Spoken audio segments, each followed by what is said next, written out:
आपके सामने ये जूम लाइब्रेरी का एक क्लिप है।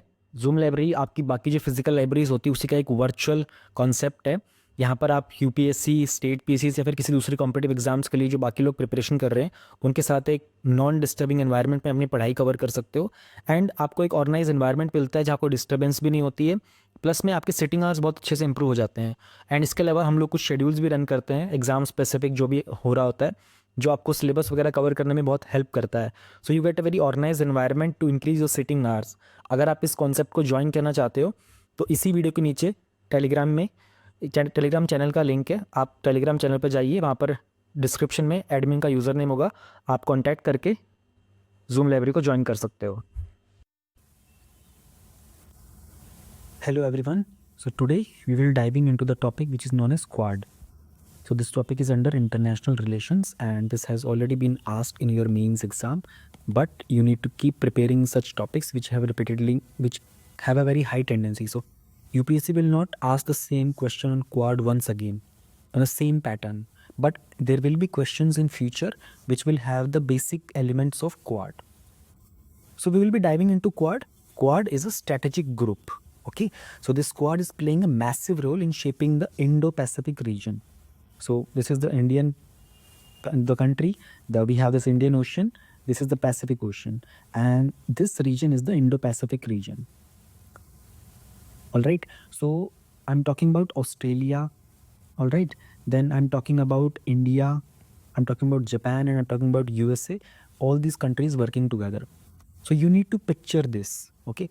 Our Prime Minister traveling all the way to Wilmington. So Wilmington is a place in United States. It is a city in Delaware.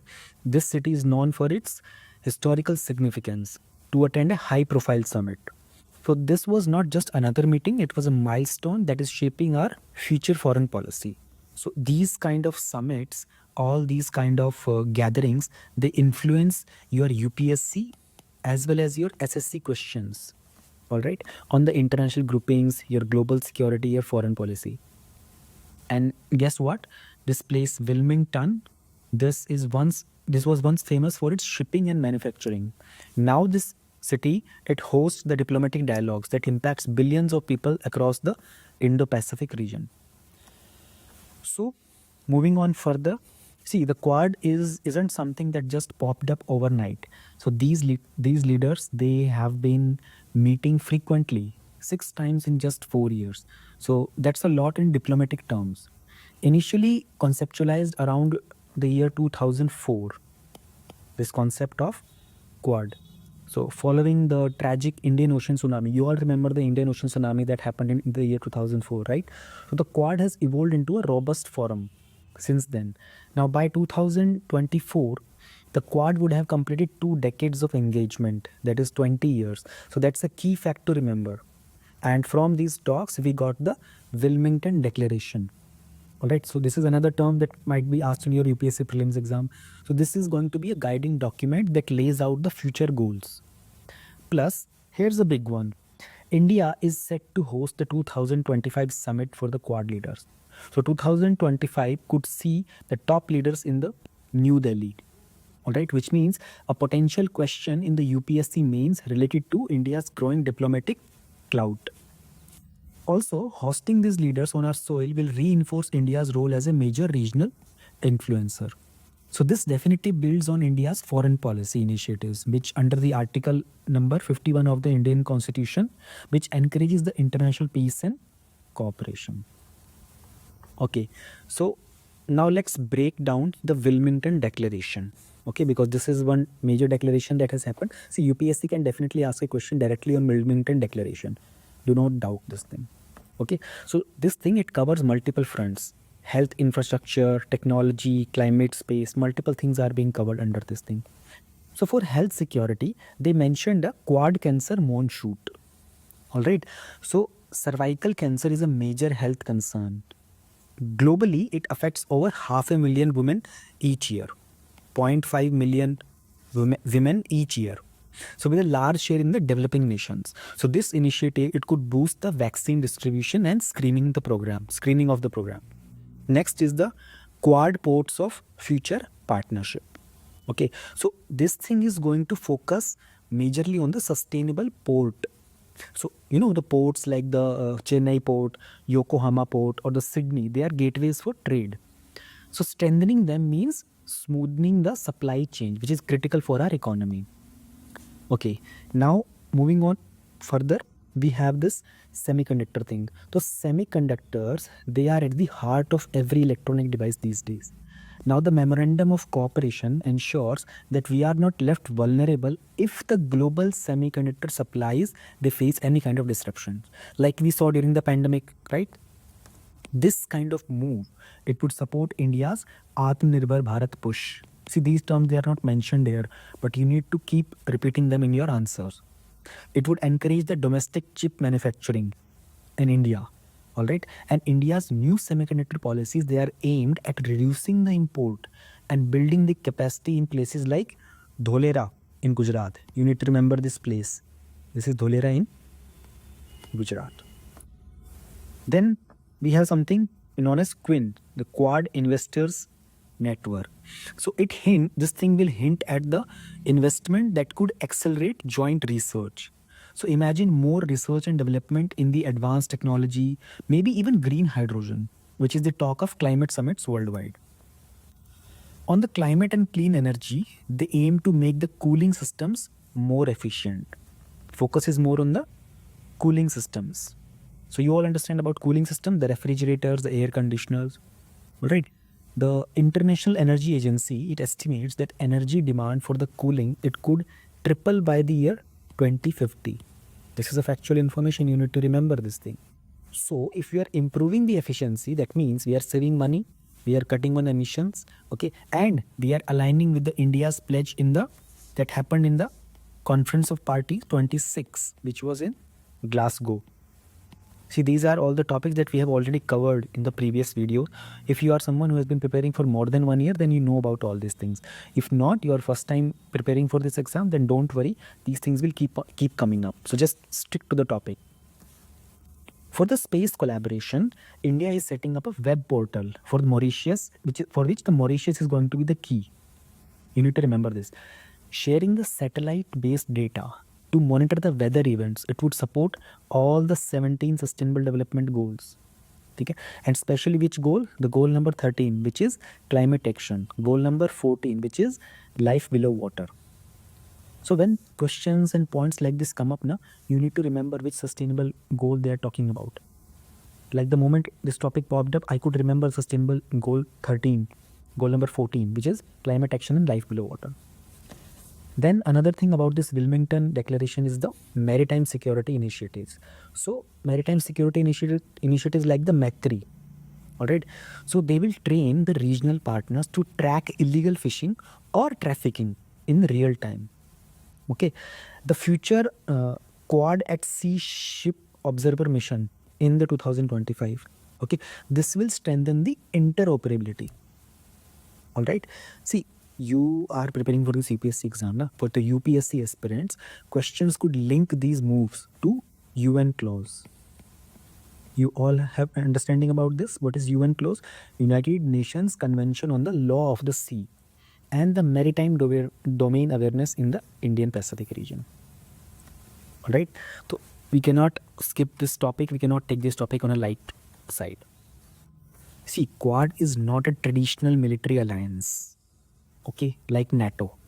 So North Atlantic Treaty Organization is a military alliance. Okay, Quad is on the other side is a grouping of the 4 major democracies, which is India, Japan, America, and Australia.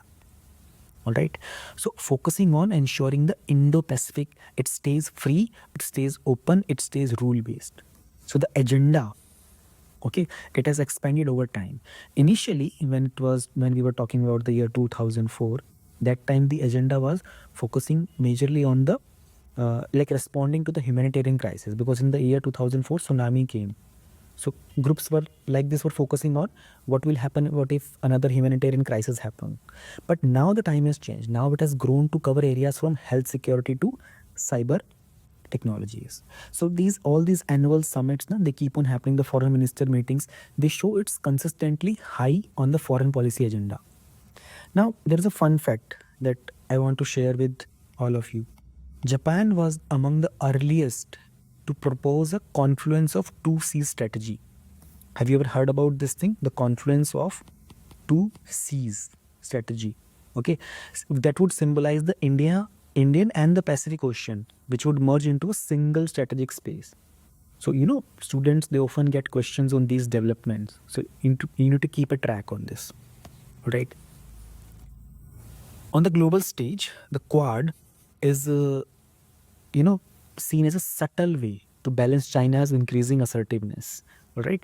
So for aspirants, think of it as a soft balancing mechanism. All right. You need to remember these keywords: soft balancing mechanism. When it comes to the maritime security, see, since the Indo-Pacific holds the key shipping routes like the Strait of Malacca, and safeguarding these ensure your uninterrupted trade. That means your economy is doing well. So these, this UN Clause 1982, it sets a legal framework for the oceans, and Quad's support for it is very, very crucial. Economically, the Quad could standardize the quality infrastructure. Okay, see, remember the Asia Africa Growth Corridor? You all have heard about the name of this thing, na? That is the Asia Africa Growth Corridor. So this initiative was by India and Japan, right? Such endeavors, they complement what Quad has already done. Meanwhile, when we were delivering, you need to remember this, when we were delivering the COVID-19 vaccines, na, it's over 1 billion people they pledged. Okay? There we show the humanitarian role of these kind of organizations. So when, cyclones, they hit the Southeast Asian region or earthquakes strike in the Pacific Islands, so Quad partners, they often coordinate the relief, which influence India's image as a first responder in the region. So this is the global significance. When it comes to the significance of India, with respect to India, okay, so let's understand this. For India, the Quad is a strategic asset because we need to look at the China's influence, which is growing along our northern borders and in the Indian Ocean also. So having a strong partner like US, Japan, it helps to maintain a balance. So here we are also linking our Act East policy. It is about forging closer economic and cultural ties with the Southeast Asian. So think of India-ASEAN Summit, or connectivity projects like the Indian-Myanmar Thailand trilateral highway. You have heard about this, right? This was asked in your prelims exam. The India-Myanmar Thailand trilateral highway. So when it comes to the defense angle, Malabar naval exercise, in which year Malabar naval exercise was started? It was started in 1992 between India and USA. Now that includes Japan and Australia. So in the upcoming 2024 exercise, we can expect the advanced anti-submarine operations and humanitarian assistance drills. These things, they improve the maritime domain awareness, which is like, we are giving importance to the 7,500 kilometers long coastline. On the angle of economics and the other things, the supply chain resilience initiative, you have heard about this also, right? The aim of this initiative is to reduce the reliance on a single country for any kind of essential goods. If we are collaborating with countries like Japan or Australia, so India is securing the tech parts, like semiconductors, which are needed in smartphones, which are needed in automobile industries. So by doing like all these things, all this collaboration, what India is planning, we are reducing our vulnerability in the time of crisis. This is known as like playing strategically. Let's try to understand what are the challenges that are faced by Quad. So no partnership is perfect. You need to understand this. No groups are perfect. Okay, the Quad is still not a fully institutionalized body. There is no permanent secretariat. Okay? There is no formal treaty. China is accusing this again and again, being a mini alliance against it. So this narrative can shape the perceptions in the region. China has been criticizing it as the Asian NATO. Okay, and there are complexities of different interests as well. India worries mainly about the security on its northern borders. Now, US looks globally. Australia wants to safeguard trade with Japan. Australia wants to safeguard the trade with China. Japan, it relies on US for the security guarantees. So, balancing all these interests, it becomes a very tricky thing. So this is a challenge for the Quad. Then differentiating the Quad from ASEAN. How can you differentiate from this ASEAN from the IORA, which is Indian Ocean Rim Association? Okay, now differentiating becomes very essential. So ASEAN, okay, for example, it emphasizes centrality and consensus, while the Quad's approach is more flexible. Right. So being a UPSC aspirant, you might get questions how India should manage these overlapping groupings to maintain its strategic autonomy. Okay. Okay, so let me take you through this part, which is India's concern regarding the Quad. Okay, so from India's perspective, maintaining the strategy autonomy is the key. All right, we don't want the Quad to be seen as a military bloc. Historically, India has avoided joining any kind of alliances. You need to remember the non-alignment movement. So if the Quad takes as a hard anti-China stance, it would worsen the border tension at places like the LAC, which becomes problem for India. Okay, so India is also flexible here. India is engaging with the SCO. Now in SCO, we have China, we have Russia, all right? And there is another group, RIC, Russia, India, China framework. So India needs to balance these relationships, which is a very delicate act. Moreover, India is relying on the Russia for the defense equipment, all right, which is like 60% of our military gear. It has historically come from Russia. So we must ensure that there is no diplomatic fallout because of Quad. Because in Quad, US is there and US is against Russia and China, but India needs to maintain the partnership with them. All right. And similarly, we have to maintain ties with countries like Iran also, which is important for the connectivity in the projects like Chabahar port. India has to consider all these facts to shape a measured approach to the Quad. And we are moving towards the end of this topic. So, looking ahead, setting up a more formal secretariat would give the Quad a stronger institutional backbone, like the ASEAN Secretariat in Jakarta. Okay, remember these places. And just putting out facts so that you can recall them.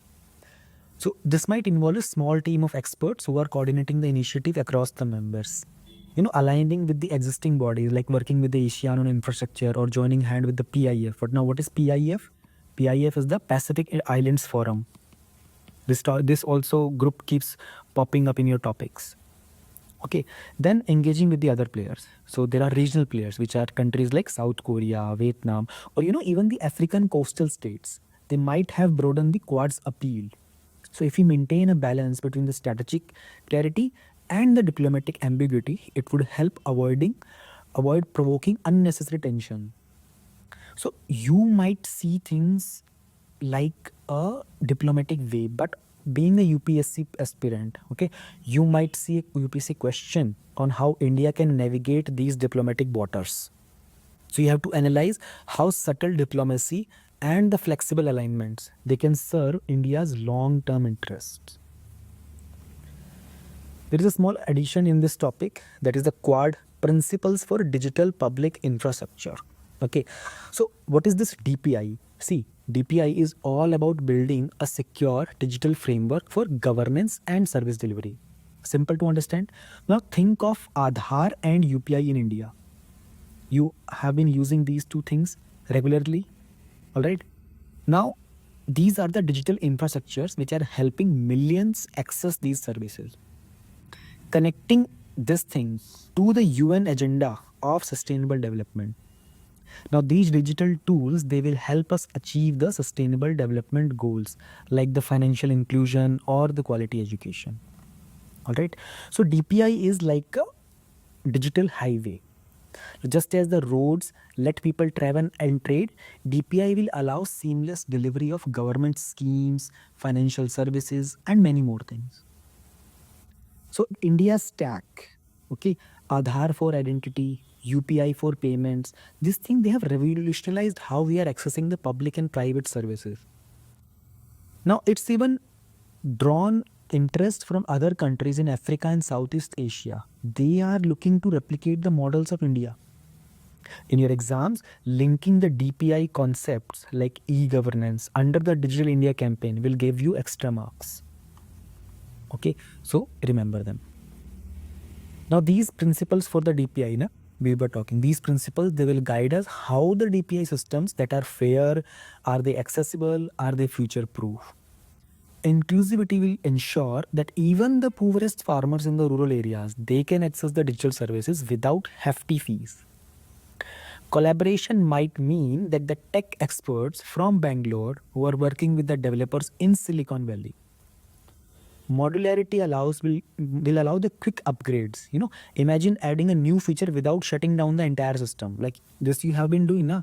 The Google, the YouTube, the Instagram, they keep on updating. They are not shutting down the whole system to update their system. All right. Scalability, ensure when millions of people they join, the system doesn't crash. All right. And then other things also come up there, which are very, very important.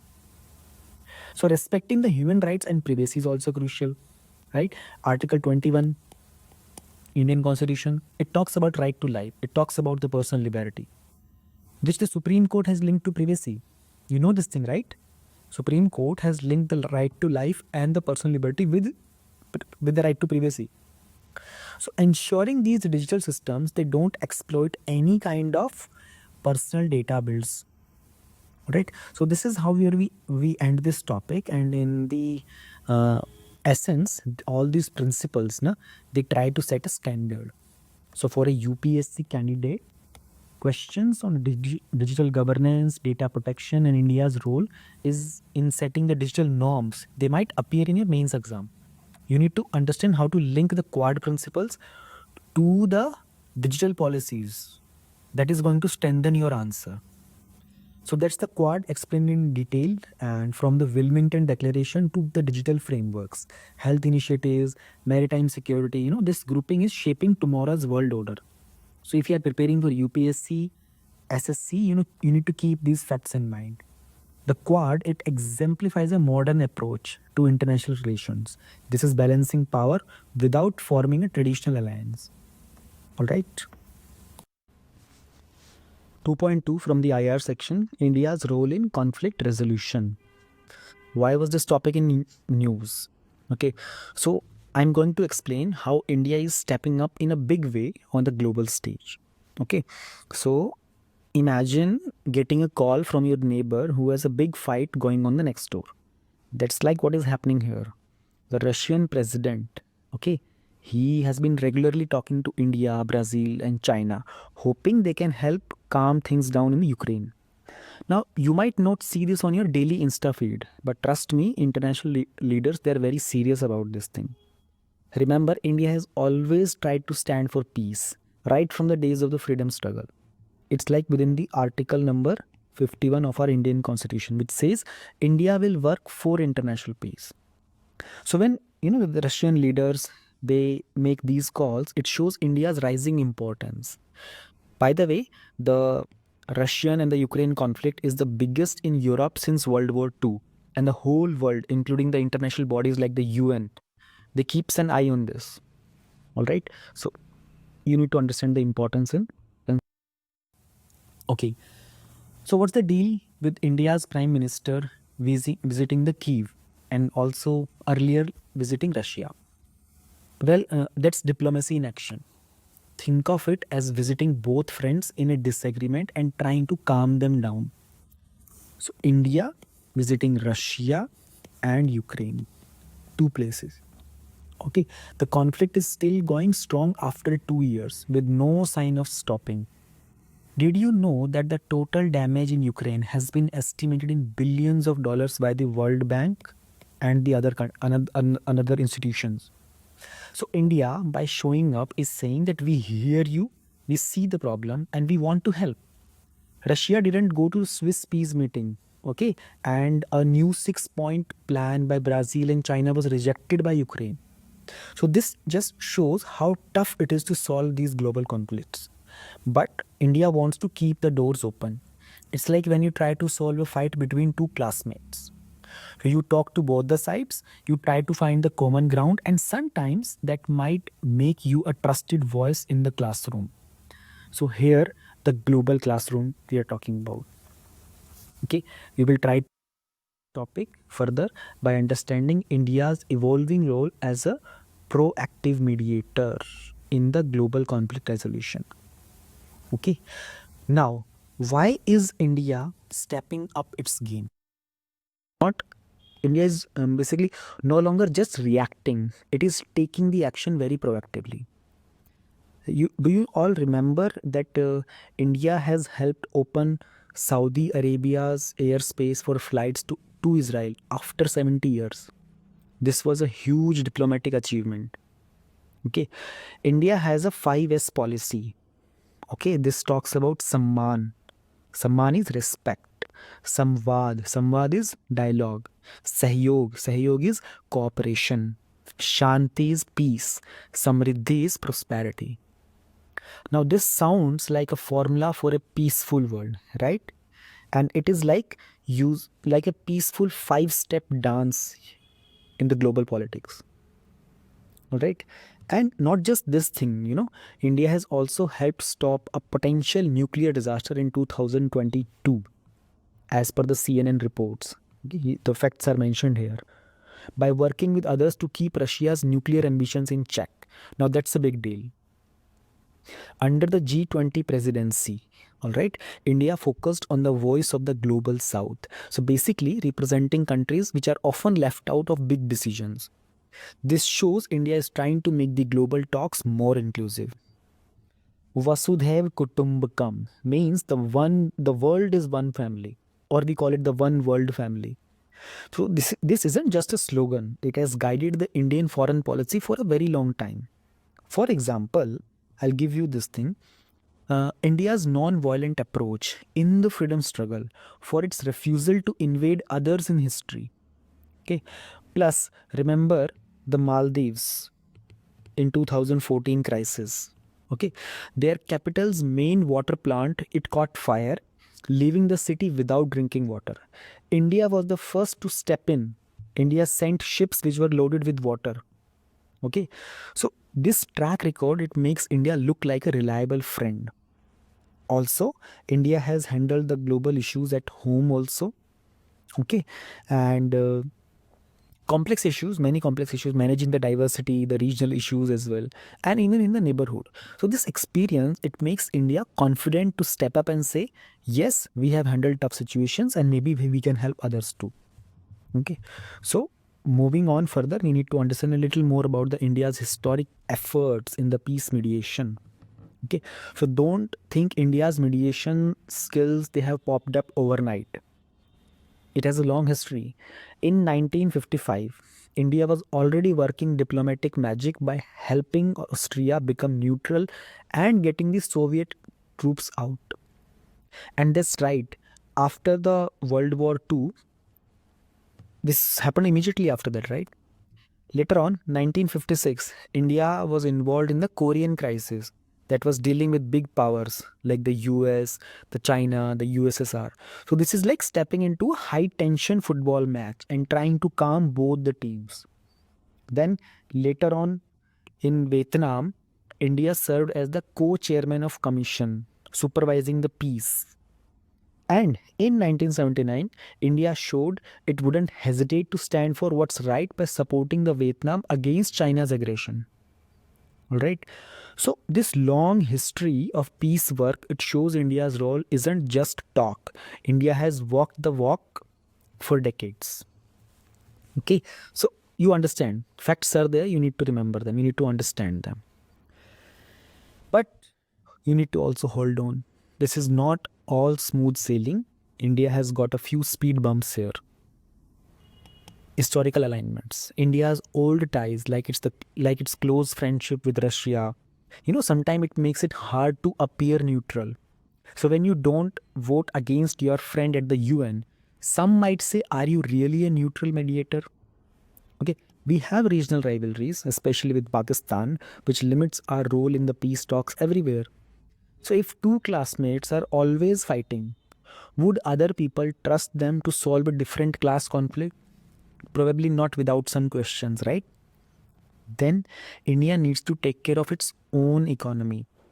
We are buying oil from Iran or maintaining trade relations. This might affect how others see its neutrality. Then we have big powers like US or UK which have more global influence. They have hundreds of embassies and historical track record in the global negotiations. India, still growing, has fewer resources. Okay. So, for example, I'll put up an example here. The US and the UK, they have long been the key players in the international bodies with strong diplomatic neutrals built over a century. You need to understand their importance also. So this is a barrier. Diplomatic challenges like the internal issues. We have insurgencies in our own country. India itself faces the peace challenges, and India has firmly said no to others who are meddling in the Kashmir matter. So now this might make some countries think that India is preferring handling things alone. So this affects the image as a fair mediator, that India is actually a fair mediator or not. All right. The topic is very small. We will end it here only. We are moving towards the way forward section. So what's next? To move forward, India can start by offering a neutral venue, say in a places like New Delhi or even a less known city, to bring all the parties of conflict together for the peace talks. So hosting a global peace summit on the Russia-Ukraine war would put India in the spotlight as a peacemaker. All right. Then India can also team up with others who want peace, like countries like Africa, Latin America, Asia, as well as the peace-loving nations in Europe. So think of it like building a study group for a tough exam, but here's the exam is world peace. Then remember how India has helped the Korean crisis in the 1950s. Okay, so it used the UN and still non-aligned, meaning it wasn't taking sides. So India can dust off that old playbook. Okay. Set up special peace teams, okay, in the Ministry of External Affairs or think tanks like the IDSA. So you all know about the IDSA, right? IDSA is the Institute for Defense Studies and Analysis. These things, ministry and the IDSA, they can help India plan better. They can learn from places like PRIO. Okay, so PRIO is Peace Research Institute of Oslo in Norway. So this institute, it specializes in studying the conflicts. This way, India can have a dedicated squad that would be working round the clock on peace strategies. Okay. Again, you need to find this is a very general topic that can be asked directly in your mains exam. A very general topic. Or maybe you can have an essay on this topic. Can you even imagine? So India is becoming a bigger player on the world stage, especially from countries that often feel unheard in the global south. So no more waiting for someone else to fix the problems. India is ready to solve it. Now, as India grows economically, okay, we will be growing economically, we will be growing politically, we will be growing diplomatically. This is starting to influence the big decisions of the globe. This is not just about being nice. It's about shaping the future where fewer wars will happen. Now, you are a student of UPSC. Okay, remember these cases, remember these approaches. Questions about the India's foreign policy and mediation efforts, they pop up all the time. Knowing all this stuff will give you that extra edge in your marks. Okay. Topic number 2.3 of the international relations, India-Singapore relations. So in this, we will dive deep into how the relation between these two countries is important for your exam, UPSC, SSC. So you will have a solid grasp that can boost your preparation. Okay, so let's start with why this topic is in news. Recently, the Prime Minister of India, our Honorable Prime Minister, Shri Narendra Modi ji, he visited Singapore after stopping in the Brunei Darussalam. So this has happened around the time when India was increasing its engagement with the ASEAN. You all know about these ASEAN countries, right? So it is significant because the ASEAN countries, including the Singapore, they play a very major role in India's Act East policy. Okay, now according to the government sources, such visits, they are aimed at strengthening the diplomatic, the economic, as well as the strategic ties. The timing was also very crucial as it came after India took the responsibilities like the G20 presidency. So this is highlighting India's growing global influence. Okay, now we will try to understand what are the key outcomes of this Singapore visit. So the key takeaway is India and Singapore, they have upgraded their relationship from a strategic partnership to comprehensive strategic partnership. Okay, so this visit has further cemented that bond. Now think of it as moving from a strong friendship to a partnership where both the side they agree to work very closely in all areas like the economic, the defense, the technology, and beyond all this. Okay, so Singapore, it has advanced urban solutions. Okay, you need to understand this. What are these urban solutions? This is a keyword for you for your mains exam. So India seeks to learn from that to develop the smart cities. Now this step, it aligns with India's foreign policy. It focuses on forging the trusted global partnerships. Okay, so in the year 2023, with the world facing complex challenges like the supply chain disruptions, such comprehensive partnerships, they are very vital. All right. 4 MOUs have been signed during this visit, and this is very important for your exam. All these MOUs, the sectors they are included are the digital technologies, okay, the semiconductors, the health cooperation, and the skill development. Now, question comes up: why are we signing MOUs in these areas, these 4 sectors? Okay, so digital technology and semiconductors, they are at the heart of the modern economies, and Singapore has a very strong ecosystem in the semiconductors, and India, it aims to boost the domestic chip manufacturing under the initiatives like Make in India. All right, now health cooperation is very essential. We recently have recovered from the COVID-19 pandemic. Now comes the skill development. So skill development will help in equipping India's large youth population.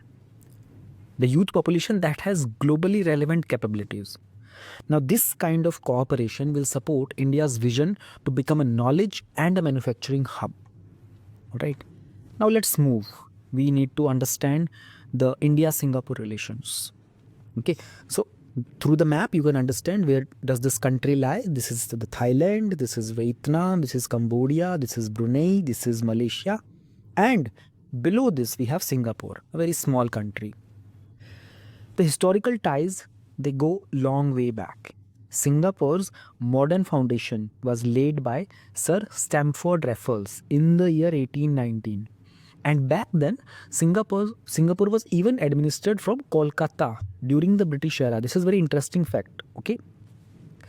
Now this shows that after Singapore's independence in the year 1965, India was among the first countries to expand its recognition.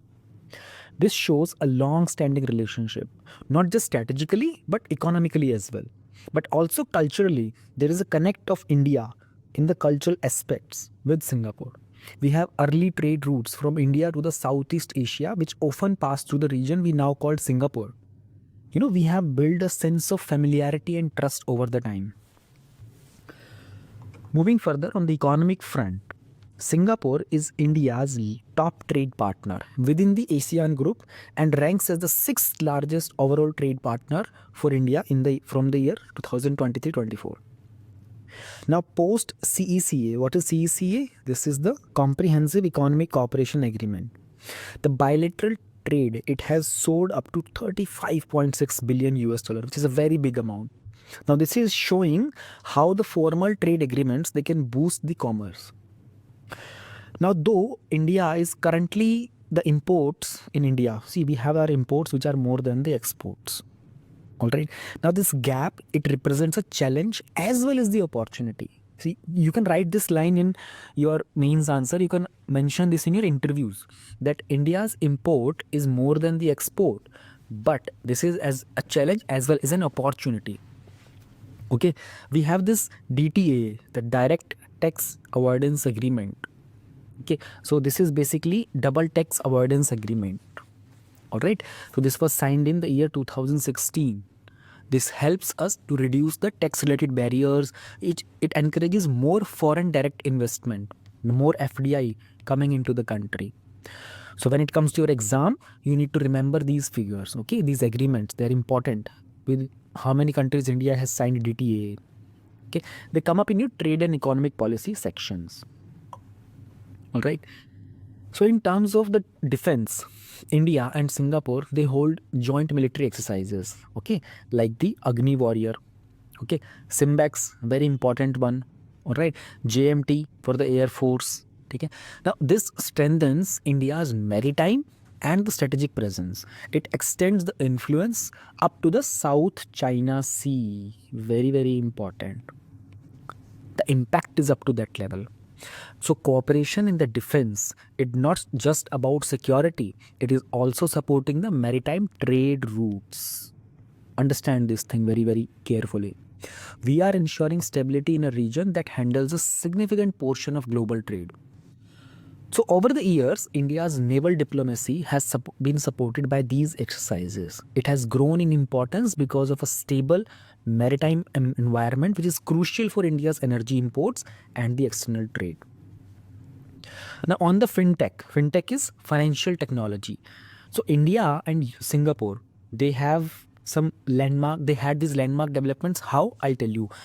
We have linked our UPI and Pay Now, if you are aware of this thing. So we are enabling instant and the low cost fund transfer between these two countries, India and Singapore. India's RuPay card system is also gaining traction in Singapore. So this step, it is simplifying the remittance for the Indian diaspora in the Singapore, and it is fostering the digital payment habits. So we are reducing our dependency on the traditional cash methods of transferring from one country to another. So with India's push towards a digital economy, which is we have seen in the Digital India campaign, such kind of fintech collaborations, they will make big leap in the global financial integration. When it comes to the global stage, both the nations, they are engaging in the multilateral forums, which is like, for example, East Asia Summit, the G20, the Commonwealth, the IORA, the IUNS. Okay. So what are these platforms doing? They are helping shape policies on regional security, on trade, on climate change, etc. So Singapore has its membership in the International Solar Alliance and the Global Biofuel Alliance, which is reflecting a shared commitment to sustainable development. So sustainable development is something that India is actively promoting these days. Now, the support for the IPEF, that is Indo-Pacific Economic Framework. It is for prosperity. It is aligning with India's vision for a free, open, and a rule-based Indo-Pacific region, which we have already noted in their various diplomatic statements earlier also. Considering and talking about the Indian community here, the Indian diaspora is a strong bridge which is connecting both the countries. So about 9.1% of Singapore's resident population is ethnically Indian. And of the 1.6 million foreigners, around 20% are Indians. And you will be very surprised, Tamil is one of the 4 official languages. So this thing is showing your cultural inclusivity. This diaspora, it often works in sectors like banking, IT, healthcare. So their presence is ensuring that we have sustained cultural exchanges. We are boosting India's soft power and we are contributing to Singapore's multicultural fabric. These are your keywords for mains exam, which will fetch you extra marks. So the diaspora angle, it often appears in your questions, which is related to India's soft power. Whenever we are talking about the soft power, it is more about the diaspora and also the foreign policy priorities. Moving toward the challenges which are faced in India and Singapore relations. So one challenge is India, the overwhelming China's presence. So Singapore is investing very heavily in China.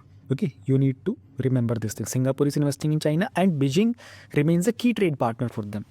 So this sometimes it overshadows India's position.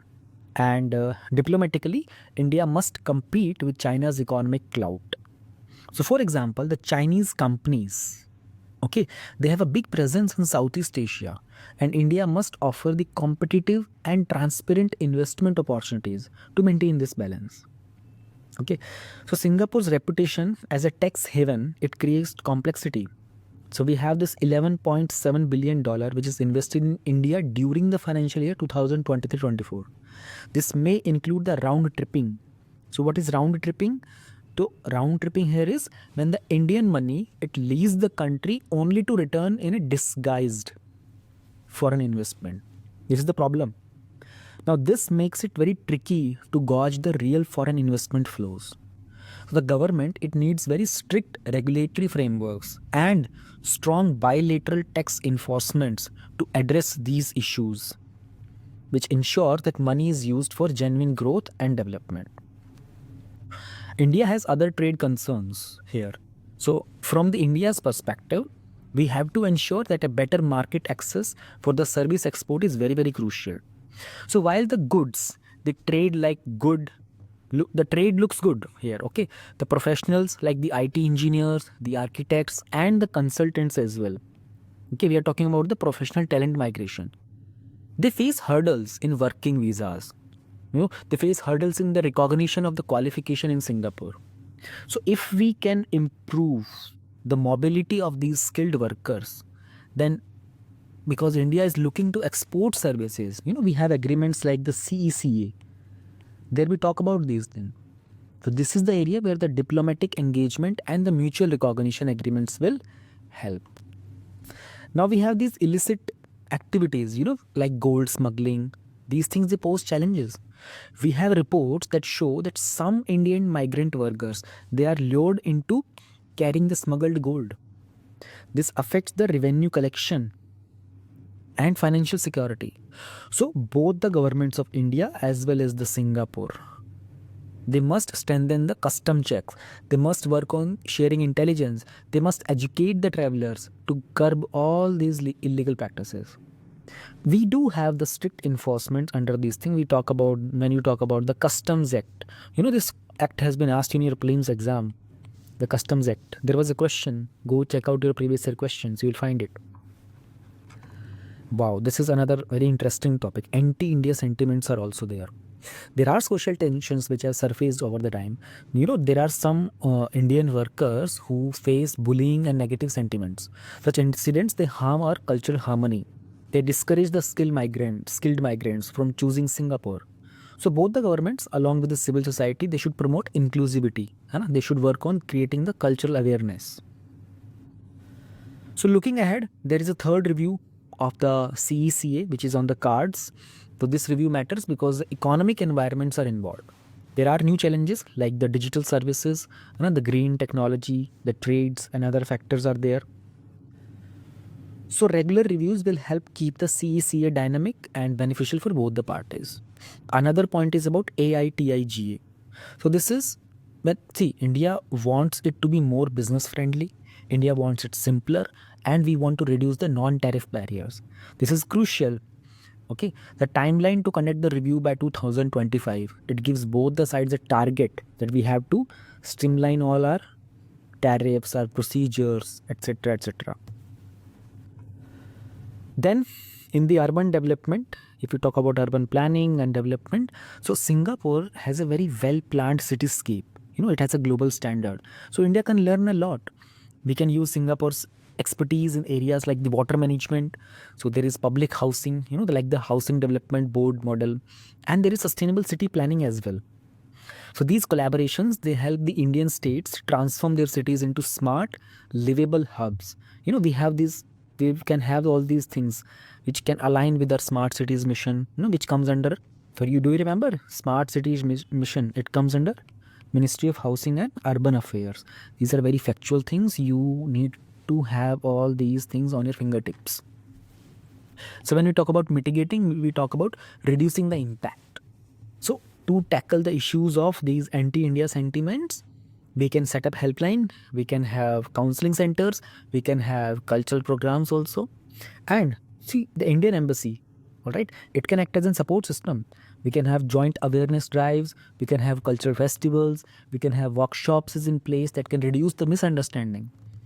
So over that time, we can work on this inclusive approach that will nurture positive community relations. Finally, India must push to liberalize the service sector. Very, very helpful in terms of economy and trade. See, India's strength is in IT, is in finance, and education can be leveraged if Singapore's regulatory environment becomes more flexible. Okay, so we can encourage and we can these recognized certifications, we can help in easing out the professional licensing, which can be a game changer here. All right, so the topic was easy, it was not tough. So in my conclusion as well, of this topic, so Singapore is just it's not just another foreign partner, it is a gateway. It is a gateway for India to engage with the entire Southeast Asian region. From trade and investment to defense to cultural exchanges, this relationship is going to benefit both the sides. And with the right steps taken forward, we can review the trade agreements, we can foster the inclusivity, we can focus on high growth areas like the semiconductors and the fintech. Right? So Singapore can craft a long-term partnership that will drive prosperity and stability. When it comes to your UPSC, when it comes to your SSC exam, you need to remember these details because they reflect in India's Act East policy as well and the strategic diplomacy everywhere. Okay, that's it for this topic. We have our topic number 2.4. Here we'll be talking about the Security of Supplies Arrangement, SOSA. So we'll be talking about this between India and USA. All right. So I know this might sound a bit tough, but trust me, by the end of this topic, you will understand it very, very clearly. See, this topic can be super helpful for your UPSC exam. So listen very, very carefully. So think of as a special agreement that will ensure that the defense supplies between India and between USA, they remain steady no matter what the situation arises. All right. So why is SOSA making headlines? Recently, our defense minister, they visited USA. Okay. And during this visit, India and US, they signed an agreement which is called SOSA, along with an MOU to place the liaison officers in each other's defense establishments. For the context, who is a liaison officer? See, these liaison officers, they help you improve coordination between two countries' armed forces. For example, the Indian liaison officer will soon sit inside the US Special Operations Command headquarters, which is in Florida. All right, see, this information is not given in this topic. I'm giving you additional information here so that you understand better. Okay, so there they will take decisions about America's special forces operations which are being made. Okay, all these things happen in Florida. This is going to be a big step because having your officers posted in the key locations, it helps share information very fast and it prevents confusion also. So this kind of coordination can be very, very handy in handling the joint missions, disaster relief, and even the counter-terrorism operations.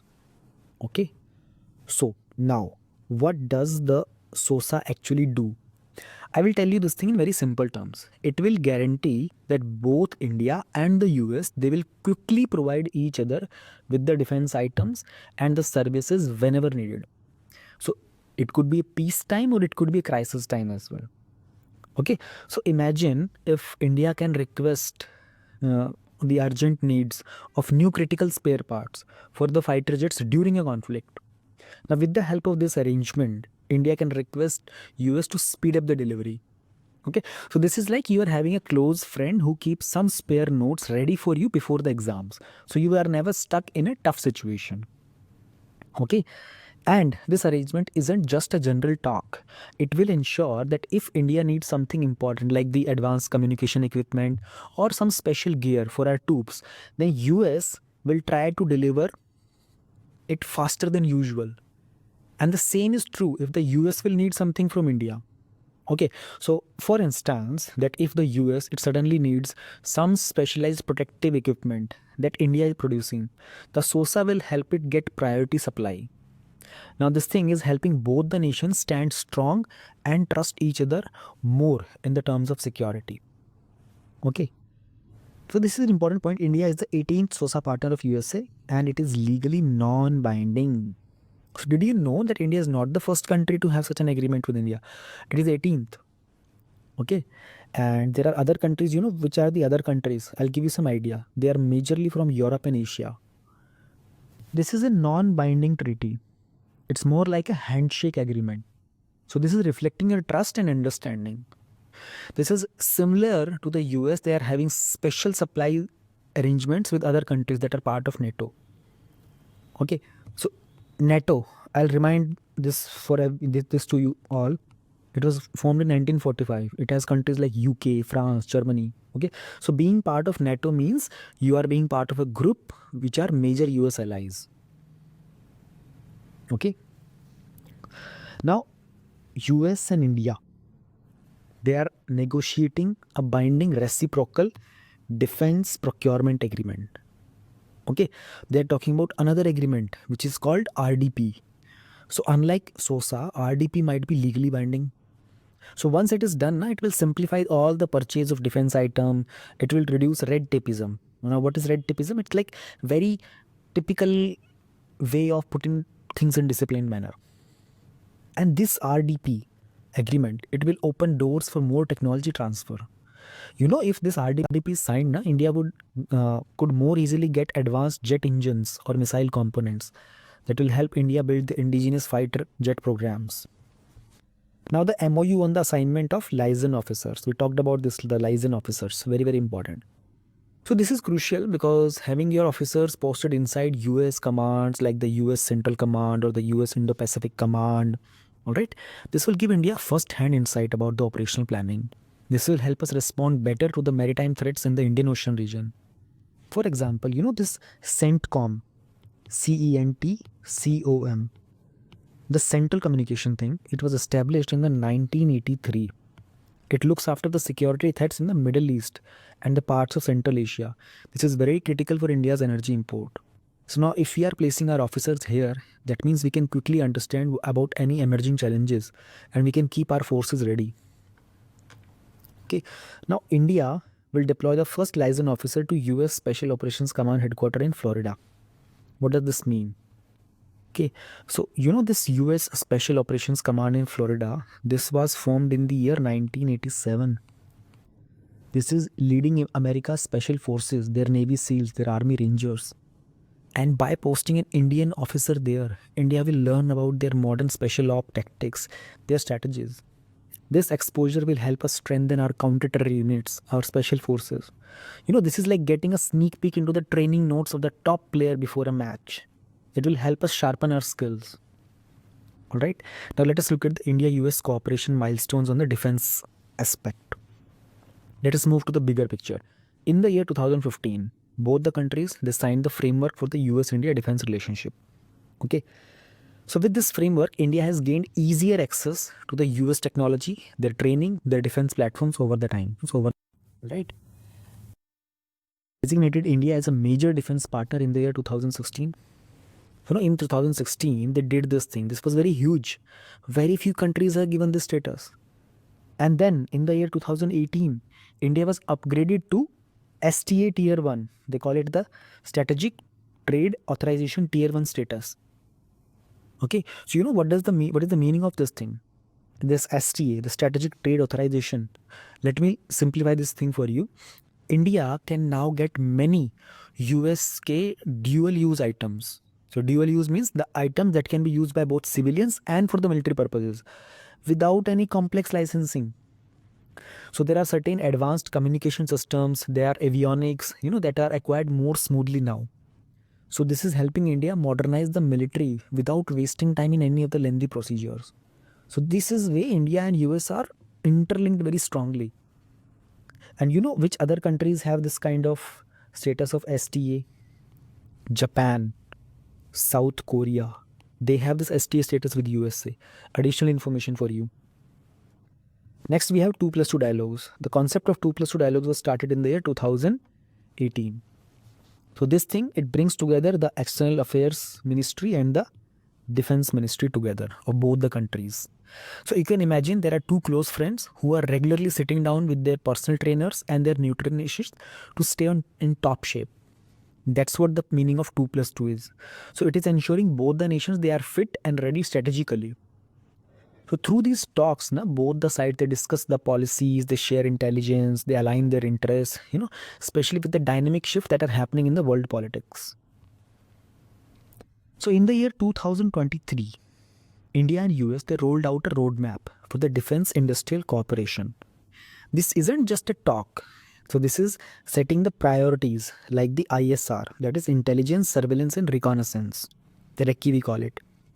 So see, this is like keeping an eye underwater to track the submarines and also the air combat support. So for example, I'll give you an example here, please, and try to understand this point by an example. If India wants better submarine detection system, it can now focus on that with US support. So this will improve our Navy's capability to secure important sea lanes in the Indian Ocean, through which about 70% of our oil imports pass. Isn't this important for India? Now we have ICET. We talked about this earlier. I have explained this topic. All right. So this was launched in the year 2023. This is a special club, okay, where India and US, they're working on the advanced technology like artificial intelligence, quantum computing, next gen materials. This thing, it is giving India a chance to boost the tech ecosystem. So if India, it can co-develop the AI driven surveillance drones. Okay, just try to imagine this thing. India is developing the AI driven surveillance drones. Now this will help us secure our borders more effectively when we have the areas like LAC with China. So this kind of initiatives, they help us there. All right. Then what is this IndusX? So under ICET, we have IndusX. This is a platform that connects the defense startups from India and the US. It's like a high-tech bridge. It has cutting-edge Indian startups and they will meet the US research labs. For example, there is an Indian startup which is working on robotic surveillance, and it wants to collaborate with a US company that makes the advanced sensors. So together, both of them can create high-quality drones and robots which will be deployed along the borders or even in the UN peacekeeping missions. That's how IndusX comes into picture. Now, India and US have signed four foundational agreements. Okay, I'll give you a basic introduction of all these things. So you have heard about this, but please do remember this is for your prelims. Factual information. I'll explain. Four foundational agreements. They call them foundational. Foundational means this is how it started. They are the base pillars of India and US defense relationship only. It has LIMOA, signed in the year 2016. We call it the Logistics Exchange. Then we have COMCASA in the year 2018. Okay. Then we have this BECA in 2020. We also have GSOMIA from the year 2002. Each of these improves the data sharing, logic support, overall interoperability. Okay. So for example, like if I talk about BECA, BECA helps India to get the precise geospatial data from the US. This thing, it helps improve missile accuracy, it helps improve navigation for the fighter jets, especially which is important for safeguarding our borders. Let me give you an understanding about the defense cooperation. So why does this matter? You know, earlier, most of India's weapons, they would come from Russia. Okay, and it would be like 65%, and 65% would be around some 60 billion US dollar in the last 20 years. Right now, that's a lot of dependence on one source. So by strengthening ties with US, India is now spreading the risk. So just like a student who doesn't rely on just one guidebook, so India now looks at multiple countries for the advanced defense gear. This is helping India get better prices, newer technology, and this way we are reducing the risk of what if one supplier fails in one of the situation of sanctions, like US keeps putting sanctions. Huh? So what if the one supplier is unable to supply, then what do we do?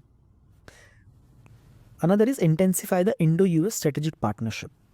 So these are like foundational agreements, like the premium passes for this high-tech knowledge club. We talked about the four foundational agreements. So I'll give you an example here. Listen to this example, please. For example, during the natural disasters or crisis, if we get some timely information from the US, it will help move our troops faster. Okay, and it will help us send the helps in the affected areas very quickly. This kind of closeliness, it will send a message to other countries that see, India and US strategic partnership is maintaining stability in the region. Getting it? Are you able to look at the long-term impact of this thing? So there are exercises, military exercises like the Malabar. They are joint naval drills where the Indian, US, Japanese and the Australian navies, they practice working together. This thing helps them understand each other's signal, tactics, operational styles. Suddenly, if there is a challenge like a rogue submarine threatening shipping lanes, so these navies, they will work together smoothly. And it's not just exercise. Through such drills, India will learn the best practice from the US Navy, which is, widely considered one of the most advanced in the world. Now comes China, the factor of China. India is very active in the Indo-Pacific region, a huge region from the east coast of Africa to the west coast of the Americas. All right. So now what are we dealing here is by working closely with the US, India will ensure that the crucial sea routes, they remain open, then they remain safe. Okay. So for example, CMF. So CMF is a group of 30 nations that are working together to secure these waters against piracy or terrorism. Now, India's presence in such a big coalition will show that we are very serious about keeping our trade routes stable, and which is critical for our economy. Okay. Now, access to the advanced US technology. India is getting access to these advanced drones like the Sea Guardian. It is very, very advanced drone. Okay? And like receiving a top secret study material that only a few trusted friends will get.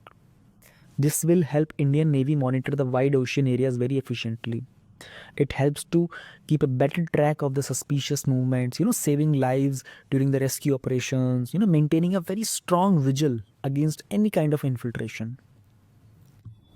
The last significant point would be the industrial growth. So all this cooperation isn't just about buying weapons here. We are also building our own industry. So we have projects, we talked about projects like Indus X. Indian startups will be collaborating with the American tech companies, right? Which would lead to joint ventures that will create jobs, new products at the home. Over time, this will help India emerge as a global defense production hub. So what are we doing? The Indian drones or the engines, they are being exported worldwide. Now, that's the level of Make in India success that we could achieve in future. That's in which direction we are aiming. Now, nothing comes easy. Of course, it's not all smooth sailing. India still buys arms and oil from Russia, okay, which the US sometimes disapproves of. Okay, so the US had some past relations with Pakistan, which makes India cautious, both the way it is happening. So US, they have a law which is known as the CAATSA law, countering the American adversary through Sanctions Act. Through this act, US will impose sanctions on the countries which are buying certain military equipments from Russia. So India has been given an exception here, but India needs to navigate very carefully. Okay. Now, another challenge is tech transfer. US often prefers to sell the finished products rather than sharing the technology. And India is aiming for self-reliance. India wants to learn how to build the things. For example, we might want the blueprint of a high-end jet engine, but rather than buying the engine, negotiating this part is tricky because companies, they worry about losing their trade secrets, which is true in both the cases. But that's how it becomes a challenge for us, right? Regulatory hurdles are there. So India's defense procurement, the process can sometimes be slow, the process can be complicated, which might discourage the US companies. There are complex offset rules, where the foreign firms, they must invest back a certain amount in the Indian industries. Now that can be very confusing, right? It's like placing too many conditions on a book that you want to borrow. Sometimes the lender might get tired of the conditions and they'll walk away. As India and US, they get closer, China might feel cornered, right? This will raise tensions in the region. So what do we do? So balancing this partnership without triggering unnecessary conflict with the third country is a tough task for both the countries' diplomats. So when it comes to the front of the intellectual property, see, US is always concerned how India protects the patents and copyrights. So as the defense deal, they often involve very high tech designs. Both sides, they must ensure that top secret doesn't leak. So India is on the US priority watch list. Means the US wants India to strengthen the IP laws and enforcement. This might mean we need stronger IP laws, we need tougher penalties, and we need better awareness programs among the Indian firms. All right. Going forward, we need more joint exercises where both the militaries can understand each other. So you can imagine Indian and American soldiers, they are training side by side in places like Alaska or sometimes in the Thar Desert. Such practice sessions, they will improve the communication, they will build trust, they will help both the sides respond quickly to any global or regional threat. Expanding the intelligence sharing. So sharing intelligence is the key here. If India and US, they are sharing timely satellite images or intercepted communications, so if there is an intelligence reveals that certain militant group is planning to cross the border, so India can strengthen its border patrol in that area beforehand. Then concluding this RDP agreement would allow easier purchasing of defense equipment. So when the equipment is standardized, like having the same types of radios in the fighter jets or similar design, the both countries can help each other quickly during the conflicts. It's like you're having a common charger for all your gadgets. It makes all your life easier. Like you have your cell phone, your laptop, your other devices, you have one charger for that. There are pending negotiations. India is also negotiating to manufacture the powerful GEF 414 jet engines for the LCA Mk2 jets. If successful, this will be a very significant step. Learning how to build such engines in India means we not only get powerful jets but also get engineering knowledge, create jobs and speed up our fighter jet programs. We have advanced multilateral coordination. So working together in groups like the Quad, we talked about Quad, right? We had this question on Quad in mains exam, I2U2, there was a question. So this will help handle larger global problems. We have to ensure stable supply chains. We have to deal with the climate impacts. For example, the I2U2. This might focus on the economic projects that will boost food and energy security. So this kind of cooperation will spread responsibility and it will share the cost among the friendly nations. That's why it becomes important. Concluding the topic, I would say that India and US, the defense cooperation is like a long-term friendship. Both the countries, they want stability, both countries want safety, both countries want progress. By working closely, we are sharing technology, we are conducting joint drills, we are coordinating at the global forums. So India and the US, they are not just partners, but they are strategic allies. They're shaping the future of regional and global security. All right. For your example, remember the key terms of SOSA, ICT, IndusX, and the other foundational agreements. They are key terms for exam. And more than just memorizing, understand these agreements. They represent India's rise as a strategic player on the world stage. Okay, we will end this topic here. I have fifth topic, that is 2.5, Indo-Pacific Oceans Initiative. This initiative has completed 5 years, and so this was launched back in the year 2019. All right. So this is no ordinary framework. It's like a blueprint for the cooperation in one of the world's most strategically important regions, that is the Indo-Pacific region. We recently covered the topic of Quad, which talks about the strategic importance of the Indo-Pacific region, right? And so imagine like you are studying the East Asia Summit, which started in 2005. All right. And it had 18 members, East Asia Summit in the year 2005, which was majorly like India, China, US, Japan. So it's a big deal, right? So IPOI, it has sprang up from that. So by knowing this, you already have a step ahead thing about this topic. We'll try to understand what is this Indo-Pacific Oceans Initiative. So think of this as a friendly handshake. Okay, this is not a strict legal contract. Try to understand this. This is aiming at the Indo-Pacific region that's open and that's free, which is guided by rules. This means that no single country will dominate the waters. It's like you're playing a fair game of cricket. Everyone must follow the same rules, right? And India steps up at this EAS meeting in the Bangkok in those days and says, let's work together on the maritime issues. So the EAS thing started in the year 2005. Now it has countries like US, Russia, Australia. So this move by India in 2019, it set a direction for the global maritime cooperation. Okay, so remember the year 2019 can also pop up in your prelims in the year 2025, 26 and beyond. Okay, so the goal of IPOI is like you're forming a study group for exam and you team up with the people who share your mindset. So countries will join hands for trade. Okay, new partnership will be there. Trade would be there. Maritime security, environmental protection. Okay, so this thing is not just about speeches, it's about doing the real things together. Okay, so what is the philosophy behind this thing? So before this thing IPOI, there was Sagar initiative in the year 2015. You know, Sagar was initiated by the Prime Minister, by our current Prime Minister, Honorable Shri Narendra Modi ji. Sagar stands for security and growth for all in the region. This is about the economic growth and strong security, all under the umbrella of international law. Okay?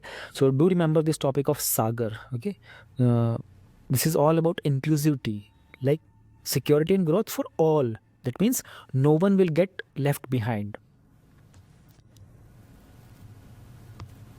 What is Indo-Pacific?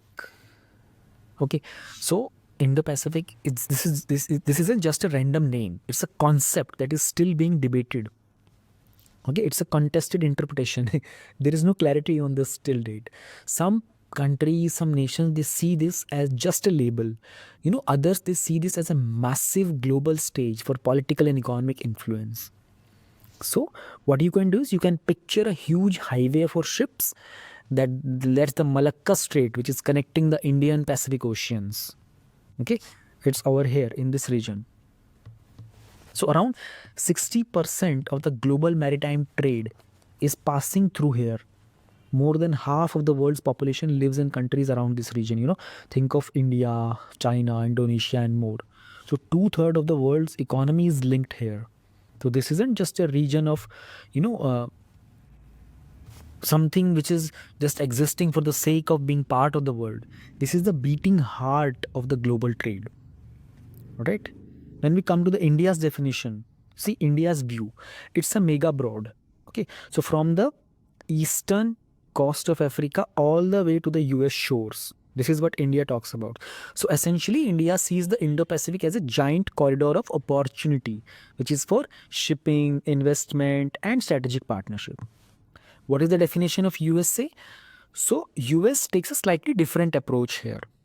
It is the Indo-Pacific Command, all right, that covers the area starting from the India's west coast to the America's west coast.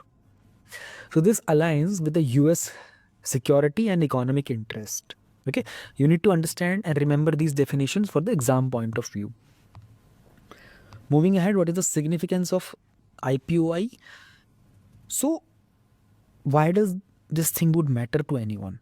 This is not just about ships and submarines. This is about trade.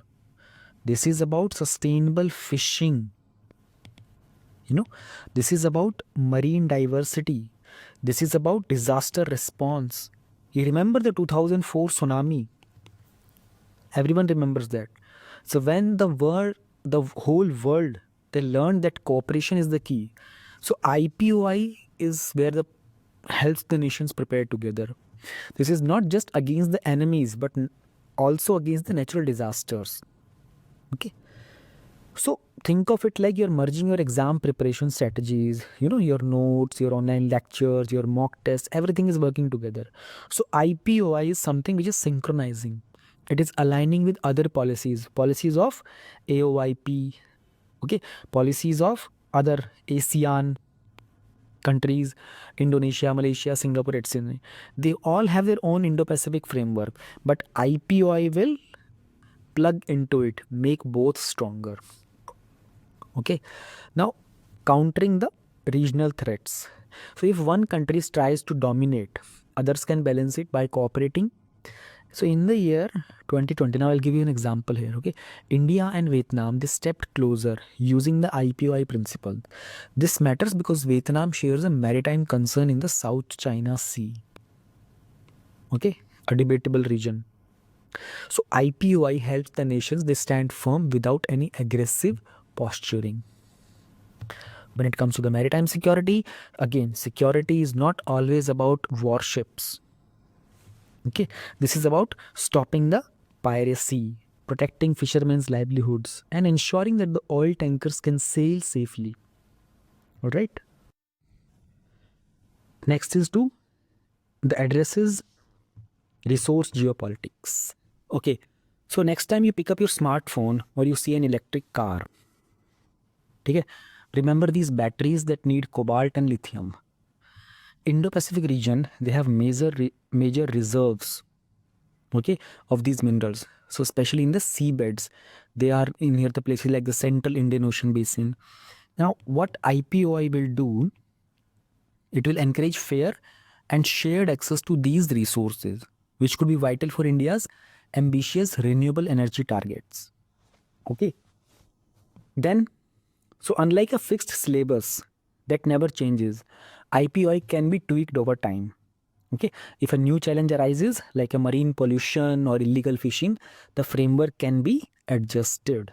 This flexibility keeps it relevant with the time. There are key challenges which are being faced by this initiative. We'll try to understand them. So, there is no strong central body to say do this or do that, which will slow the process.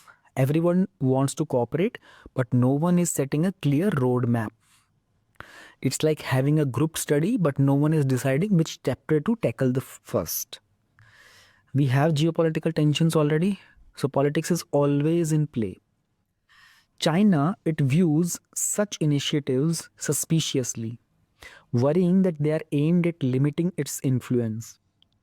Now, this tension can slow down the progress. In exams, knowing the geopolitical context is very, very crucial for you. Okay? The one who is listening to this. There are resource constraints, there are limitations. Some countries, they have very advanced navies, excellent research vessels, but there are other countries which do not have it. This is how it creates the imbalance. Now, the imbalance can make the joint projects tough. Also, who pays the bills for a regional maritime survey or a disaster response exercise? So, without clearly funding the solutions, the project will stall. Then regulatory harmonizations. Let me help you understand this thing. Different countries have different laws for everything.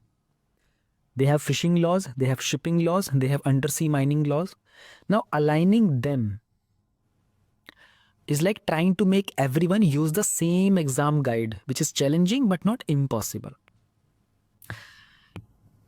If the Indo-Pacific is from Africa to America, then everyone should be involved. But East American and the GCC nations aren't fully on board, which is leaving a gap. GCC means the Gulf Cooperation Council countries. So for true, the Indo-Pacific integration, everyone in that huge region, they must participate. Okay. Imagine a 5-year plan for every aspect like security, environment, resources. So if all the members agree, it's like a timetable for your exam preparation. The goals will become clearer and easier to achieve. So we need to have a vision and a broad agenda for this thing. There are pillar specific dialogues. That means, so for example, like maybe Japan leads on technology, India on maritime security, Australia is good in environmental protection. So so groups like IORA, they can help streamline the efforts. They will make sure that everyone's voice is heard. Participating in the East Africa Gulf Cooperation Council countries, and small island states. What is the meaning of this? So like you are inviting everyone on the table. The Gulf states, they control crucial energy shipping lanes. East Africa is a key for maritime trade, and the small island states, which face the brunt of the climate change. Right? So, including these names, it would mean we are expecting a more stable and a fair Indo Pacific region. See, regular updates, they keep everyone on the track. Okay, so just like you check your mock test scores every month, countries will review the progress yearly. This transparency will build better trust.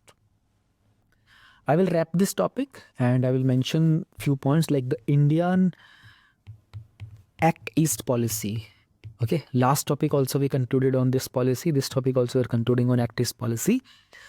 See, this is like a stable and a prosperous tool to make Indo-Pacific very helpful for everyone. You know, by working with powers like Japan, South Korea, we are working with Australia.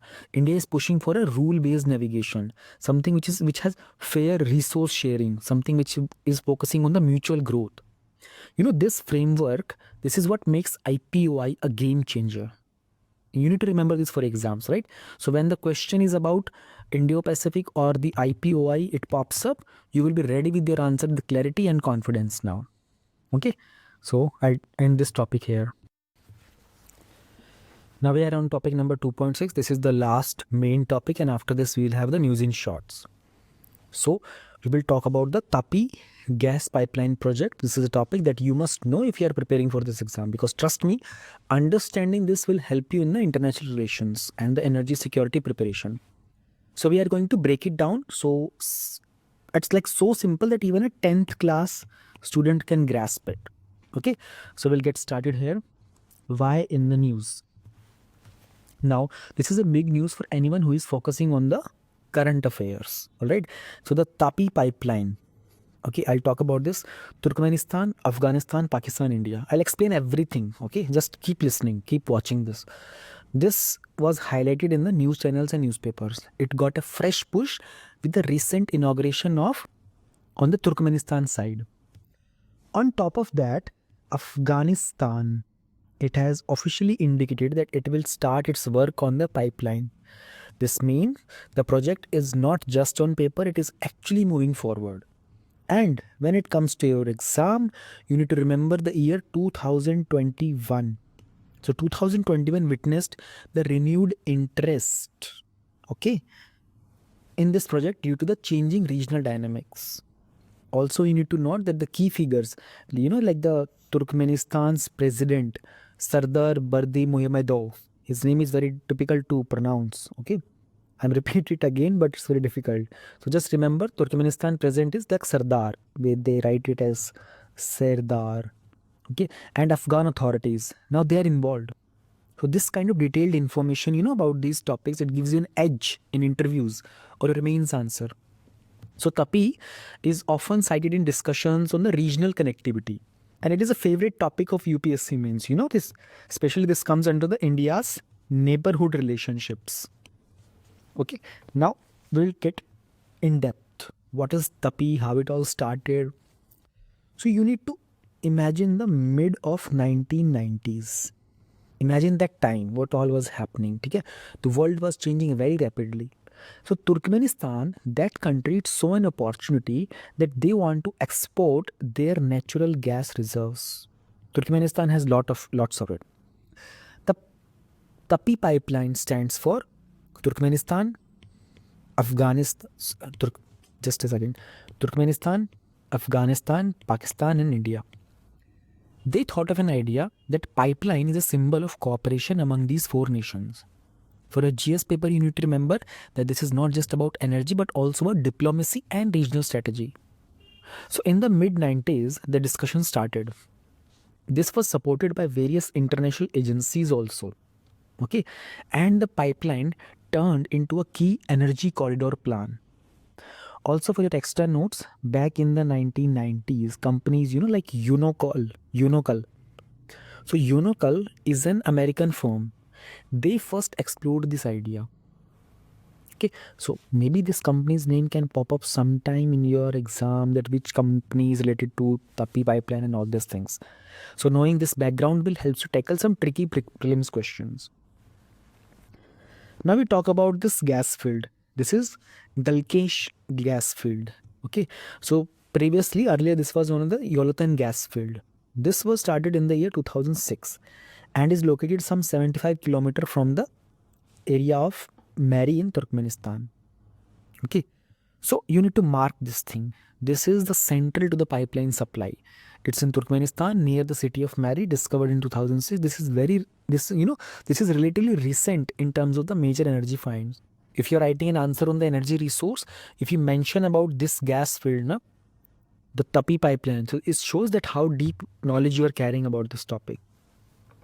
Okay, so this is massive, very, very massive. This gas field is being among the top 5 largest globally, which makes it a game changer in the geopolitics. So if you connect this to India's energy security, then you can understand why we are so much interested. So remember the figure, 2.8 trillion cubic meters of proven reserves, which is very huge.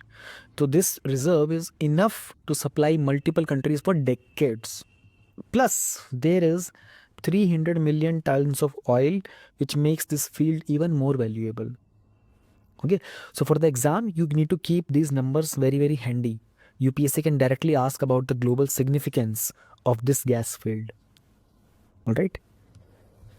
Then the pipeline is not a small project. It is a massive 1800 kilometer infrastructure, which is passing through multiple terrains and countries. Also, the distance is no joke. It's like running a pipeline from somewhere in North India all the way down beyond the Indian subcontinent western borders. So the route matters, right? Can you see this? The route matters. So Fazilka, this is a place in Punjab region of India. Okay, and it cuts through the areas of complex security, political issues. Okay, Afghanistan's Herat region, across Pakistan, Fazilka border in Punjab. So your map-based questions are also covered from this route. So it starts from Turkmenistan, crosses Afghanistan, then goes to Pakistan, and finally it reaches India. Okay. 33 billion cubic meters a year is a substantial volume. So for context, the India's energy demand is continuously rising. And if we are incorporating this Tapi supply, then India aims to secure stable gas supply that can help the power industries. It will generate electricity. It will help even the households. Okay, so when it comes to your exam, this could reduce India's reliance on unstable energy market. Okay, so if you can remember this figure, this will help you eliminate wrong answer choices also when it comes to MCQ. There was a question based on some amount also earlier in UPSC. ADB, UPSC has asked question on this in prelims exam. ADB is involved here. The involvement is very crucial. Let me explain this to you. This bank is not only providing financial support, but this is also bringing credibility and expertise.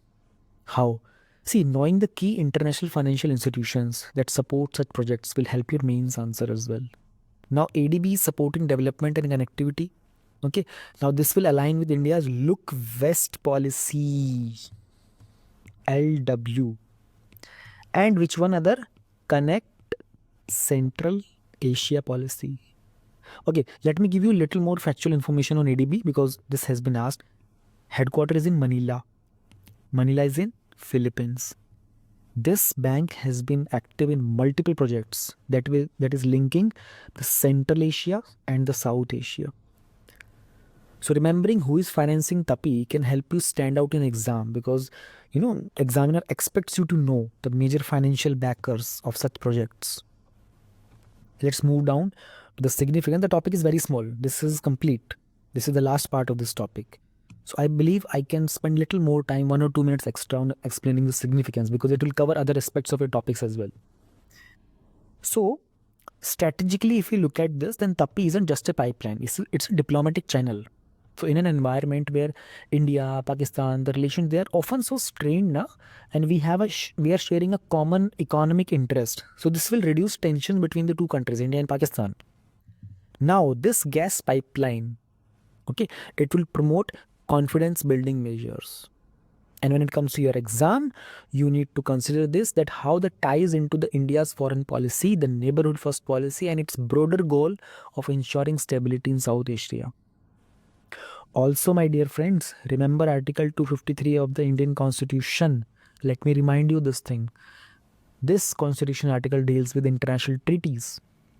India can enter into agreements to improve the relations and trade. Such details show the depth of your understanding in the exam. Now, how it is helping India to counter China's growing influence? See, China has been investing heavily, very heavily in the Central Asia through the BRI initiative, Belt and Road Initiative. Questions have been asked on BRI multiple times. Now, if India is engaging with Turkmenistan here, okay, and the surrounding regions, India is maintaining a strategic balance. Okay. When it comes to the economic front, okay, so cheaper gas, okay, will make a huge difference. There are industries like fertilizer industry, petrochemical industry, power generation industry. They all rely on energy. Which energy? Affordable energy. If this TAPI project, it succeeds, we will have our reliance on the expensive imports reduced in a huge way. This will stabilize the rupee. It will help you contain inflation. This will improve India's current account situation. Okay. In the aspect of energy security, see, energy security in these days is India's top priority in the national policy. So you need to think about the energy security as having many suppliers, so that if one fails, we have others stepping in. Today, India is importing a lot of oil from the west of Asia.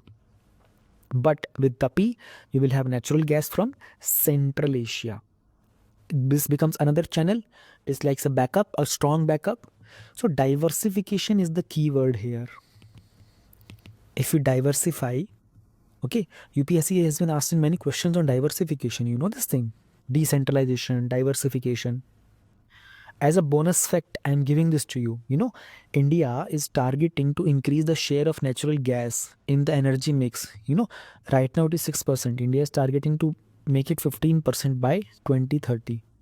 And which project can help achieve this target? TAPI project. Okay. So the conclusion ties everything together here. We'll conclude this topic for you, because the conclusion is like TAPI isn't just about laying a pipeline. It's about changing the geopolitical economic map of this South Asia, right? So we must recognize that TAPI has been delayed multiple times because of its security challenges, funding issues, regional politics, right? So policymakers, they can continue to negotiate the security arrangements, and countries which are aiming to finalize the agreements, they need to ensure that there is uninterrupted gas flow. Okay, so this indicates the complexity and importance of TAPI in the international energy framework. That's it. I will end this topic here. Now we have the last section of the IR, that is news in shorts. So these are very small topics. They're very relevant for your prelims exam, but there are also informations which are relevant for your mains exam and interview aspects. So I will be covering these topics in a little quick manner and in short manner as it has been described. So we'll be focusing majorly on the factual information. So India has signed an agreement under IPEF. Okay, so this agreement will focus on clean economy, fair economy, and majorly this is about the 4 pillars of IPEF. So IPEF was launched in 2022. We have covered this topic in the past when it was launched. The 4 pillars are trade, supply chain resilience, clean economy, and the fair economy. Okay, so what is the objective of IPEF? Why was this launched? The Indo-Pacific Economic Framework. So the major focus was to engage this region in the economic aspect and the cooperation in the member countries. The 14 countries are Australia, Brunei, Fiji, India, Indonesia.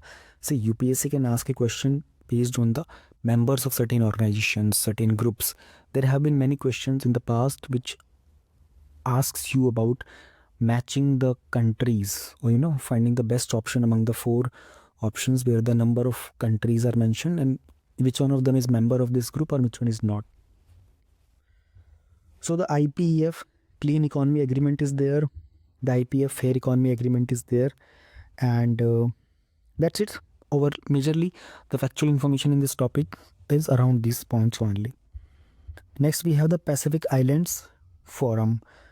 So this is a political and economic policy organization from 1971 which has 18 members. So the members are, I will take the names once so that it leaves an impression in your mind. New Zealand, New, Australia, Cook Island, Palau, Papua New Guinea, FSM, we also call it FSM, but in short they call it FS of Micronesia. Then Fiji, Republic of Marshall Islands, Samoa, French Polynesia, Kiribati, Solomon Islands, Tonga, Nauru, New Caledonia, Vanuatu, Tuvalu. So these names are very difficult to remember. So when it comes to difficult names, just read them 2 to 3 times. It leaves an impression which helps you eliminate the options. I can understand in prelims exam elimination has become difficult, but not completely eliminated. So elimination is not eliminated completely. It is getting difficult and it will keep getting difficult. So they have endorsed an initiative which is PPI. So PPI is Pacific Policing Initiative. So this is more about all these Pacific nations. They want to increase their law enforcement capabilities, okay, and they want to decrease the China's influence in this region. So these countries, they face the impact of climate change. There is always a influence of China and US in these regions, and they suffered the drug trafficking. India has played a vital role for the energy security in these regions, and our initiative of Indo-Pacific Oceans Initiative and the Forum for India-Pacific Island Cooperations are very helpful in this region. So these are short topics. I'm covering the major points only. Third is UN has adopted a pact. Pact is an agreement for the future at the UN Summit for the future. Okay, we'll try to understand this thing. Okay, so we talk about this. We have many 21st century challenges like the climate change is happening. There are conflicts in every nation. There are human rights issues. So there is a pact that is adopted by these member countries by their consensus. Consensus means they all agree. Okay. So there is some 7 countries which are being directed by Russia. They have not signed it yet. So this will be focusing basically on the Global Digital Compact.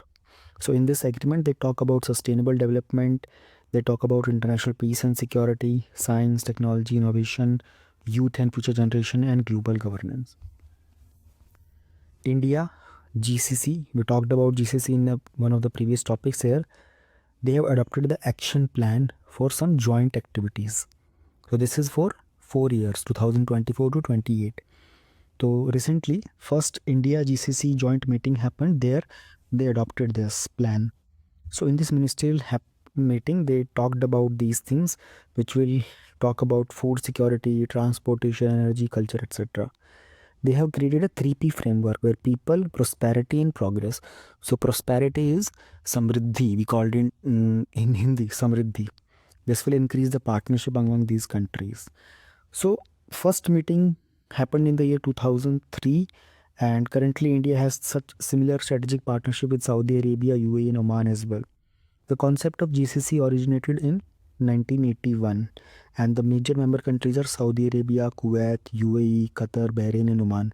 See, you need to remember this point. These are small groups. They have a limited number of members, so UPSC can always ask question like this in future. So trade investment, if we talk, the bilateral trade falls into the range of more than $150 billion, and UAE is the 7th largest FDI holder. Diaspora, if we talk about, there are around 10 million people. In 1 million, we have 10 lakhs. So in 10 million will be 1 crore people. So we have close to 1 crore Indian expats, out of which 66% as NRIs. Energy is a major aspect here. because these countries, they are giving 35% of India's oil, 70% of gas to India. The fifth topic in news in short is India, Brunei, Darussalam elevate the bilateral ties. Elevate means to increase, to uplift, to enhanced partnership. So this is a new level of partnership, a new phase of partnership for the mutual cooperation, and this is the first bilateral visit by the Indian Prime Minister to Brunei. Both the countries, they started their relationship in the year 1984. So this is the map of Southeast Asia. We have seen this map earlier also in one of the previous topics. We have Thailand, we have Cambodia, we have Vietnam, we have Malaysia, and this small portion here is Brunei. So in this visit of the Prime Minister, we talked about how both the countries can work on the defense cooperation, and experts have observed that China's influence is creating problems there. Both the countries, they decided they will work together on the multilateralism. So multilateral means, so the word lateral means sides. When we talk about two laterals, then we are talking about the two sides of that particular entity, and we are talking about multilateralism means multiple sides. So multilateralism is a factual, is a I would say it's something which is being appreciated, okay, which is a norm that everyone wants to follow. We want to talk cooperation in telemetry, tracking, command station for the satellite and launch vehicles, and working on technology, finance, etc. So when this visit happened, so this is very important for India's Act East policy, Indo-Pacific vision, and in the country Brunei, we have around 14,000 Indians staying there. Indians are everywhere, no doubt about that. The sixth topic is India and Denmark Green Strategic Partnership, which was signed in the year 2020. So these MOUs were signed recently to enhance the maritime relationships. The focus would be implementing the Paris Agreement and the UN Sustainable Development Goals. We have also created a 5-year joint action plan. G4 nations. Our Minister for External Affairs meets the foreign ministers of the G4 nations in New York. They are Brazil, Germany, India, and Japan. You need to remember these 4 countries. So these are the 4 countries which support each other's bidding for having a permanent seat in the United Nations Security Council. So let me give you a quick look into the UN Security Council. There are P5, we call them permanent 5. That is USA, UK, France, China, and Russia. So why only 5 countries have permanent position in the UN Security Council? Because the day UN Security Council were formed, that time these were the 5 countries, they had the nuclear power. So they decided to become the permanent members. Later on, many countries gained that power, like EU, India gained, Israel gained, Pakistan gained, North Korea gained the nuclear powers. So they're also planning the council's membership to be increased from 15 to 25-26. Then we talk about India's military diplomacy. So recently this thing has intensified. We had many exercises which involved many countries. And if we talk about the defense diplomacy, we consider this as the peaceful deployment of our defense resources. When we conduct the military diplomacy, we want to build trust and confidence with the countries, and we want to create alliances, partnerships. We want to modernize our defense equipments, our capabilities. But we do have challenges because countries like US and Russia, they consider themselves as a big brother when it comes to the military aspect. India has its own proactive engagements as well. Some recent military exercises. Exercise Varuna was first deployment in Europe. This is a naval exercise between India and France. Then we had the exercise Eastern Bridge, exercise Al Naja, Yudh Abhyas, Taran Shakti, Malabar, Indra. So these are the names, factual information. UPSC has asked one question in the past on these military exercises, but why do we need to remember them? So suppose any question comes on India and Russia, then you can mention Indra. Any question comes on India and Oman, you can mention about this Eastern Bridge. That's why you need to remember these topics. So when you will be explaining the relation of the 2 countries in all the dimensions, like the military dimension, technological dimension, supply chain, etc., then in military you need to mention the exercise. Operation Sadbhav was launched by India as a humanitarian assistance to Laos, Myanmar, and Vietnam because of the typhoon Yagi. So China and Russia have given the naval and air drills in the Sea of Japan and Sea of Okhotsk. So Sea of Okhotsk, you need to remember, this is close to the Bering Sea and the Tatar Strait. So this is the Northern United is basically about their strategic cooperation. So the Sea of Japan is a marginal sea. This is the Western Pacific Ocean region. And if you talk about the Sea of Okhotsk properly, so this is on by the Kamchatka Peninsula, this region. Okay. There is something called the axis of resistance. So these are the militant Islamist groups by Iran, and their origin is from the 1979 Iranian Revolution. So the axis of resistance is Hezbollah, Hamas, Palestinian Islamic Jihad, and Houthis. Okay.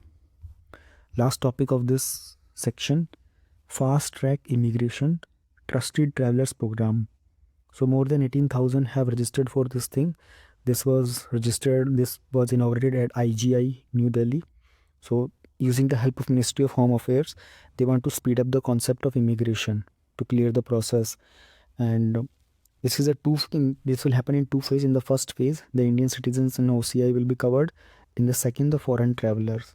There are 21 major airports where this has been introduced, and this is being done by the Bureau of Immigration. So in a very quick manner, I have covered all your news in short topics, and that's it for this video. Thank you very much.